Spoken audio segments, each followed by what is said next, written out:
नमस्कार प्रेक्षकांनो, ठरलं तर मग मालिकेच्या आजच्या म्हणजेच 1 मेच्या भागात आपल्याला एक जबरदस्त असा ट्विस्ट पाहायला मिळणार आहे। पण त्याआधी जर तुम्ही माझ्या चॅनलवर नवीन असाल तर चॅनलला प्लीज सबस्क्राईब करा। तर प्रेक्षकांनो, आता आपण पाहतो की अर्जुन सायलीला असं म्हणत असतो की तुम्ही आणि प्रतिमा आत्या किती सिमिलर आहात हे सगळ्यांना दिसतंच आहे, आणि आज तर तुम्ही आत्यासारखा स्टँड पण घेतलात। तर सायली विचारते म्हणजे? तर अर्जुन असं म्हणतो म्हणजे सगळ्यांना असं एकत्र आणायचं आणि मनात जे काही असेल ते सगळ्यांसमोर डिस्कस करायचं, ही आत्याची स्टाईल आहे। ती नेहमी म्हणायची जगात असा कुठलाच प्रॉब्लेम नाही आहे जो कम्युनिकेशनने सॉल्व्ह होत नसेल। तर सायली म्हणते मलाही असंच वाटतं। अर्जुन म्हणतो तुम्ही आजचा जो गेम होता त्यामध्ये एकमेकींशी न बोलता कम्युनिकेट कसं केलं? मला आधी असं वाटायचं की कम्युनिकेशन आई आणि तिच्या मुलातच असतं। तर सायली म्हणते आई आणि मूल एकमेकींशी नक्की कसा संवाद साधत असतील हे मला माहीत नाही आहे, पण ना मला प्रतिमा आत्यांना बघून नेहमी असं वाटतं की माझी आई जिथे कुठे असेल ना ती प्रतिमा आत्यासारखीच असेल। अर्जुन म्हणतो तुम्ही दोघी किती सिमिलर आहात, आणि ती जी खरी मुलगी आहे ती कम्प्लिटली अपोजिट आहे। तिच्यात आत्याचे 0 गुण आहेत, रूड आणि सेल्फिश। ती तन्वी ना जन्माने आत्याची मुलगी असेल, पण वागण्याने तुम्हीच आत्याच्या मुलगी वाटता मला। तर सायली असं म्हणते प्रतिमा आत्याने मला जन्म दिलेला नसेलही, पण त्या माझ्या आत्तेसासू आहेत आणि त्यांच्या स्पर्शातून जी मला माया मिळते ना, हे मी माझं भाग्य समजते। इथे दुसरीकडे आता प्रताप कल्पनाला असं म्हणत असतो अगं मी तिची बाजू घेत नाही आहे, आणि मी तुझ्या विरोधात तर अजिबात बोलत नाही आहे। माझं म्हणणं फक्त एवढंच आहे की आपल्या घरात जी परिस्थिती आहे त्यातून आपणच मार्ग काढायला हवा। कल्पना, आपण आता सत्य हे स्वीकारायला हवं, आणि सत्य हेच आहे की सायली आपली सून आहे। तर कल्पना रागातच म्हणते सायली जेव्हा पहिल्यांदा लग्न करून आलेली ना तेव्हा घरात तिला स्वीकारणारी पहिली व्यक्ती मी होते। तिच्याकरता पूर्णांशी वाद मी घातलाय, पण त्या बदल्यात मला काय मिळालं? तर 2 वर्ष फसवणूक करून घेणारी मूर्ख सासू असं लेबल। जेव्हा खाडकन थोबाडीत बसते ना तेव्हा काय होतं ते तुम्हाला नाही कळणार। इथे दुसरीकडे प्रतिमा रविराजला असं म्हणत असते की सायलीची चांगली बाजू सगळ्यांना दिसते, पण कल्पना पूर्णाई अजूनही मागचे विसरायला तयार नाही आहेत। तर रविराज म्हणतो हे सगळं इतक्या पटकन विसरणं कसं शक्य आहे प्रतिमा? अगं कॉन्ट्रॅक्ट मॅरेज ही टर्म आम्हा वकिलांच्या ओळखीची आहे, पण घरात कधी ऐकली आहे का आपण? तसं कधी घडलं आहे का आजूबाजूला आपल्या? त्यात पूर्णाईंनी सगळं विसरून जाऊन सायलीला माफ करायचं हे काय पटकन घडणार आहे का? तर इथे दुसरीकडे प्रताप कल्पनाला असं म्हणतो अगं तशी थोबाडीत मी पण खाल्लीच आहे ना, माझाही संताप झालाच होता, पण मला एक सांग, आपला जर गुडघा दुखतो तेव्हा आपण पाय कापतो का? त्याच्यावर औषधोपचार घेतो, चालण्याचा प्रयत्न करतो, मग तेच सगळं आपण मुलांच्या बाबतीत का नाही करत आहोत? मला मान्य आहे मुलं चुकलीच आहेत, पण त्या चुका विसरून आपण पुढे का नाही जाऊ शकत? तरी ते दुसरीकडे आता प्रतिमा रविराजला म्हणते कॉन्ट्रॅक्ट मॅरेज एकट्या सायलीने गेलं होतं का? तर रविराज म्हणतो कल्पना वहिनी अजूनही अर्जुनशी बोलत नाहीत, त्याच्यावर चिडलेले आहेत, हे नोटीस नाही केलेस का गं तू? तर प्रतिमा म्हणते केलंय, आणि सायली सगळ्यांची मनं जपण्याचा केवढा प्रयत्न करते हे सुद्धा बघितले। तिला कोणीही काहीही बोलू देत, ती अपमान नाही वाटून घेत। तिच्या जागी वेगळी एखादी सून असती ना तर एव्हाना तिने वेगळं व्हायचं ठरवलं असतं। सायली फक्त घर जोडून कसं ठेवायचं एवढाच विचार करत असते। आता कल्पना आणि पूर्णाईचं जे होतंय ना ते तुमचंही होतंय, सगळं दिसतंय, सगळं कळतंय सुद्धा, पण सायली तू 100 नंबरी सोनं आहेस हे शब्द काय तुमच्या ओठांवर येत नाहीयेत। तुमची मनं अजूनही सत्य स्वीकारायला तयार नाही आहेत। इथे आता प्रताप कल्पनाला असं म्हणतो आणि सायलीच्या स्वभावातून काही दोष आहेत म्हणावं तर तसंही नाही आहे, आणि मगाशी अर्जुन जे म्हणाला ते कधी कधी खरंच वाटतं, सायलीवर प्रतिमाने संस्कार केलेत का असं वाटतं। कल्पना म्हणते अर्जुन ना कधी कधी मूर्खासारखं बोलतो, त्यामुळे तुम्ही त्याची री नका उडू। तर प्रताप म्हणतो मला जे दिसतंय ते मी बोलतोय। कल्पना, तुला आठवतंय तन्वीचा नुकताच जन्म झाला होता, पूर्णाई म्हणाली सुभेदार आणि किल्लेदार आपण दोघांनी एकत्र एक मोठा बंगला बांधू आणि सगळे एकत्र राहूयात। आपल्या सर्वांना किती आनंद झाला होता, पण एकटी प्रतिमा होती जिने या गोष्टीला विरोध केला, आठवतंय? तर कल्पना म्हणते आठवतंय, तेव्हासुद्धा प्रतिमाने असंच आजच्यासारखं गेट टुगेदर ठेवलं होतं आणि समजावलं होतं की भांड्याला भांडं लागेल, अशी परिस्थिती निर्माण नको व्हायला, त्यापेक्षा नाती जपायला आपण जास्त महत्त्व देऊयात। तर प्रताप असं म्हणतो एक्झॅक्टली, आणि प्रतिमाने आयुष्यभर तेच केलं आणि आता सायलीसुद्धा तेच करते. तेव्हा प्रतिमाने स्टँड घेतला होता आणि आता सायली आणि अर्जुनचं नातं किती घट्ट आहे दाखवण्यासाठी सायलीने स्टँड घेतला.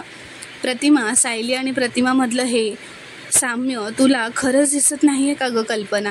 तर आता इथे दुसरीकडे अश्विन प्रियाला सांगत असतो की लहान असताना आम्ही असेच गेट टुगेदर करायचो, खूप मजा यायची. तर प्रिया म्हणते तेव्हा सायली नव्हती ना खोडा घालायला, म्हणूनच मजा यायची. तर अश्विन म्हणतो जाऊ देत ना, तिचा स्वभाव कसा आहे ते माहिती आहे आपल्याला. तर प्रिया म्हणते हो, मला तर चांगलंच माहिती आहे. तिने ना माझ्या आईला हायजॅक केलं आहे. तिची आणि माझ्या आईची जोडी कशी काय लागली? त्यांना इतका सोप्पा टास्क कसा मिळाला? तर अश्विन म्हणतो नाही हा, सोप्पा वगैरे नव्हता टास्क. तर प्रिया म्हणते अरे काही नाही, चिटिंग केली असणार. तिला ना हे सिद्ध करायचं असणार की मी कशी माझ्या आईपासून वेगळी आहे आणि ती कशी सेम आहे. तर अश्विन म्हणतो असू देत, गेम आहे हा, एवढं का सिरियसली घेतेस? प्रिया म्हणते मला सांग, आपण दोघं दोन्ही टास्कमध्ये का हरलो? तर अश्विन म्हणतो आपण किती कम्पॅटेबल आहोत हे कोणताही टास्क ठरवू शकत नाही, आणि एखादा टास्क हरलो तरी खऱ्या आयुष्यात आपण जिंकलोच की. आणि कोणी काही म्हटलं तरी नंबर 1 जोडी कोण आहे? तर प्रिया म्हणते आपण. तर इथे दुसरीकडे दामिनीने महिपतला फोन केलेला असतो. ती म्हणते तुमच्या त्या प्रियाने भेटायला यायला नकार दिलाय. मी रविराजला नोटीस पाठवली होती, पण त्यांनी प्रिया मेंटली अस्वस्थ आहे म्हणून येऊ शकणार नाही असं म्हणाले. तर महिपत म्हणतो अशी कशी येणार नाही ती? तर दामिनी म्हणते ते तुमचं तुम्ही बघा, पुढच्या 24 तासात प्रिया माझ्यासमोर हवी आहे. तर महिपत म्हणतो येणार ती तुमच्या समोर पुढच्या 24 तासात. तर आता इथे रात्रीच्या वेळी प्रिया व अश्विन त्यांच्या खोली झोपलेले असतात. आता प्रियाच्या मनात आज जो खेळ झाला त्यात सायली अर्जुन जिंकले हा विचार येत असतो. ती मनातच असं म्हणते ही अशी जिंकत राहिली ना सायली, तर सगळ्या सुभेदारांना तिच्या बाजूने वळवून घेईल. किल्लेदार तर काय तिचंच रक्त आहे. मी एकटी पडायला नको, आणि मी एकटी पडायला नको असेल ना तर मला कसंही करून अश्विनला नाचवत राहायला हवं. तर आता तेवढ्यातच प्रियाला महिपतचा फोन येतो. अश्विन बाजूला झोपलेला असतो. प्रिया हळूच तो फोन घेते व म्हणते अहो तुम्ही वाटेल तेव्हा काय फोन करता मला? मी इथे एकटी राहते का? इथे नवरा झोपतो माझ्या बाजूला. महिपत म्हणतो ए चिचून रे, तुझी एवढी हिंमत, तू दामिनी देशमुख बाईला भेटायला नको बोललीस? तर प्रिया म्हणते ही गोष्ट मी नाही, किल्लेदारने दिली हो, माझ्या हातात काही नाही आहे. महिपत म्हणतो तुझ्या हातातच आहे सगळं, देशमुख बाईंच्या समोर हजर व्हायचं. तू जर का 24 तासाच्या आत तिथे हजर राहिली नाहीस तर मी तुझी चामडी काढेन, त्याची पर्स बनवेन, मग तीच पर्स तुला वापरायला देईन.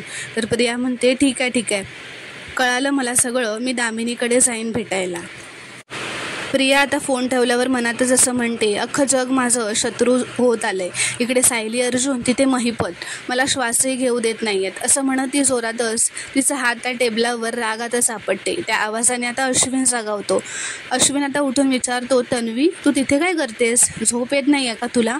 तर प्रिया असं म्हणते पाणी घ्यायला आले होते. तर अश्विन म्हणतो अगं हे काय, पाणी तर तुझ्या बेडच्याच बाजूला आहे. तर प्रिया म्हणते अरे हो, मी बघितलंच नाही, तू झोप तू झोप. तर आता दुसऱ्या दिवशी सकाळी सायली अर्जुनला असं म्हणते काय हो, तुम्ही सकाळी उठल्या उठल्या काय कामाला लागता? शांतपणे कॉफी घ्या ना आधी. तर अर्जुन म्हणतो हे एवढं काम झालं की घेतो. तर सायली असं म्हणते पण तुम्ही मधुभाऊंचा तो व्हिडिओ आता किती वेळा बघणार आहात? आधी पण बघितला ना बरेचदा, सतत बघून काय होणार आहे? तर अर्जुन असं म्हणतो केस जेवढी कॉम्प्लिकेटेड असते ना तितक्याच गोष्टी त्यात लपलेल्या असतात. मी माझ्या केसमधून शिकलोय मिसेस सायली. आपण क्ल्यूज रिव्हिजिट करत राहिलो की नवीन गोष्टी सापडत जातात. तर आता तेवढ्यातच चैतन्य तिथे येतो. सायली म्हणते बरं झालं चैतन्य भाऊजी तुम्ही आलात, यांना सांगा ना जरा निदान कॉफी घेण्यापुरतं तरी काम बाजूला ठेवा. तर चैतन्य म्हणतो मी कामाबद्दल असं काहीतरी सांगायला आलोय ना की अर्जुन कॉफी काय, नाश्ता करायचा पण विसरून जाईल. तर अर्जुन विचारतो काय झालं? तर चैतन्य म्हणतो मी कोर्टात पेटिशन टाकलंय, प्रियाची सायकोलॉजिस्ट समोर चौकशी केली जावी. कोर्टाकडून एकदा अप्रुव्हल आलं की लगेच रविराज सरांना नोटीस पाठवूया. तर सायली म्हणते पण प्रिया आणि रविराज काका याला तयार होतील का? तर अर्जुन म्हणतो कोर्टाची ऑर्डर आली की सिनियरसुद्धा नाही म्हणू शकणार नाही. आणि तन्वीलासुद्धा सायकोलॉजिस्टसमोर यावंच लागेल. तर सायली म्हणते, पण तसं झालं तर प्रिया खूप मोठा तमाशा करेल आणि नोटीस येता क्षणी माहेरी पळेल आणि शिवाय रविराज काकांनीसुद्धा हे सगळं थांबवायला हवं यासाठी प्रयत्न करेल. तर अर्जुन म्हणतो, जाऊ द्या तिला माहेरी, आता माहेर जवळ आहे याचा थोडा तरी फायदा तिला होऊ देत. तर चैतन्य असं म्हणतो, अर्थातच माहेर तर जवळ आहेच ना, पनवेलमधल्या पनवेलमध्ये जायचं असेल तर किती वेळ लागणार आहे, अर्धा तास. आणि याचा सगळ्यात जास्त फायदा कोणाला होत असेल, सासूरवाशिणींना. तर त्या चैतन्य हे म्हणाल्याबरोबरच अर्जुनला काहीतरी सुचतं. तो आता काहीतरी विचार करू लागतो व असं म्हणतो, एक्झॅक्टली. तो आता उठून उभा राहतो व म्हणतो, इथल्या इथे ट्रॅव्हल करण्यासाठी जास्तीत जास्त अर्धा तास लागू शकतो. तर चैतन्य म्हणतो, हो मग त्याचं काय. तर अर्जुन म्हणतो, मिसेस सायली, विलासने पोलिसांना मेसेज केला होता की मधुभाऊंपासून त्यांच्या जीवाला धोका आहे आणि मग मधुभाऊ आश्रमात पोहोचले. त्यांनी साक्षी आणि विलासला बघितलं, त्यांच्यात वादावादी चालू झाली, झटापट चालू झाली. मग पिस्तूल काढलं गेलं आणि त्या झटापटीत विलासला गोळी लागली आणि हे सगळं प्रिया लपून बघत होती. मग तुम्ही सिनेमा संपून आश्रमात परत आलात, जे काही झालं ते प्रियाने तुम्हाला सगळं सांगितलं. हे सगळं होण्यात 1.5 ते 2 तास गेले असतील ना. तर सायली म्हणते, हो बहुतेक. तर अर्जुन म्हणतो, आणि त्यानंतर पोलीस आश्रमात आले. मग इतका वेळ का लागला पोलिसांना आश्रमात यायला. पोलिसांना कोणीच खुनाबद्दल कॉल केला नव्हता. विलासचा मेसेज वाचून ते आले होते. मग पनवेलमधून पनवेलमध्येच यायला त्यांना 1.5 तास कसा लागला. तर आता इकडे प्रिया तिच्या खोलीत विचार करत असते की महिपतची ऑर्डर निघाली आहे की काही झालं तरी दामिनीला भेटायचं.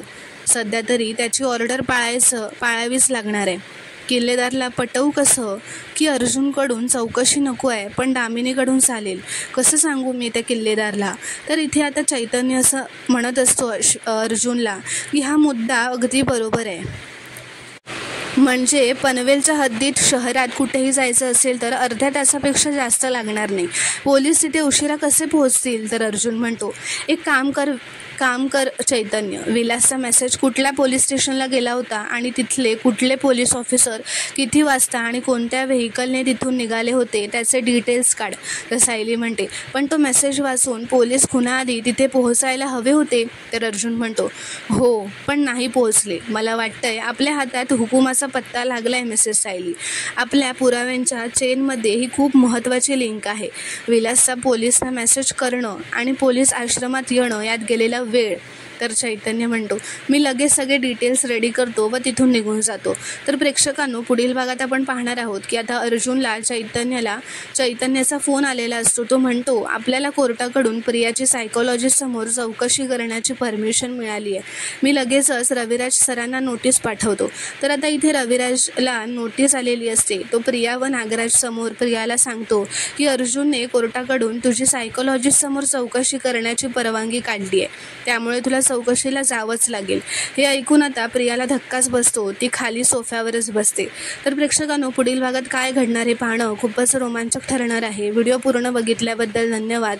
व्हिडिओ आवडल्यास कॉमेंटमध्ये नक्की कळवा व चॅनलला प्लीज सबस्क्राईब करा.